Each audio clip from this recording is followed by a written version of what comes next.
আসসালামু আলাইকুম। ডিউটি শেষ করে আসছি, মোটামুটি 14-15 ঘন্টা ডিউটি।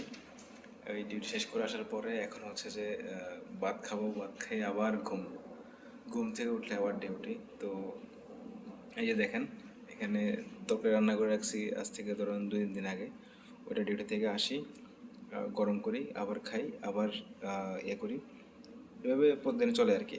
তো আজকেও সেম অবস্থা। এখানে আপনার তরকারি রেডি, আপনার প্লেট রেডি, সব কিছু রেডি, কিন্তু বসে আছে আমার ভাত রান্নার জন্য। ভাত এখনও হয় নাই, ভাত হবে, তারপরে এটা খাবো। আর একটা মজার জিনিস, সেটা হচ্ছে যে এই যে ডাল রান্না করছি, সেটাও 2-3 দিন আগে। এই ডাল গরম করতেছি, করা শেষ। ডাল গরম করবো, এখন ভাত খাবো, শুধুমাত্র ভাতটা হওয়ার জন্য অপেক্ষা। তো এটা প্রত্যেকটা প্রবাসীর কষ্ট, মানে যারা বিদেশ থাকে বা নিজে রান্না করে নিজে খায়, এটা সবার একটা কষ্ট। তো ফ্যামিলি, পরিবার, এটা ওরা বুঝবে না, জানবে না। এখন ঘুমানোর সময়, সারা রাত ডিউটি করছি, রাতের 8টায় গেছি, এখন দিনের 11:30 বাজে। আসছি, গোসল করছি, ফ্রেশ হয়েছি, শুধু ভাতটা হওয়ার জন্য অপেক্ষা করে বসে আছে।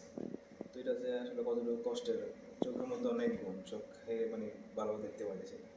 যে ঘুমানোর জন্য এটা থাকে না, ঘুম তো ঠিক মতো যেতে পারে না, প্রতিদিন হয়তো বা 6 ঘন্টা, 6 ঘন্টা ঘুমানো যায় না।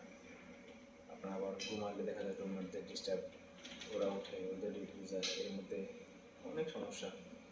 তো যারা বিদেশে থাকে ভাই, তারাই বোঝে, এই আর কি।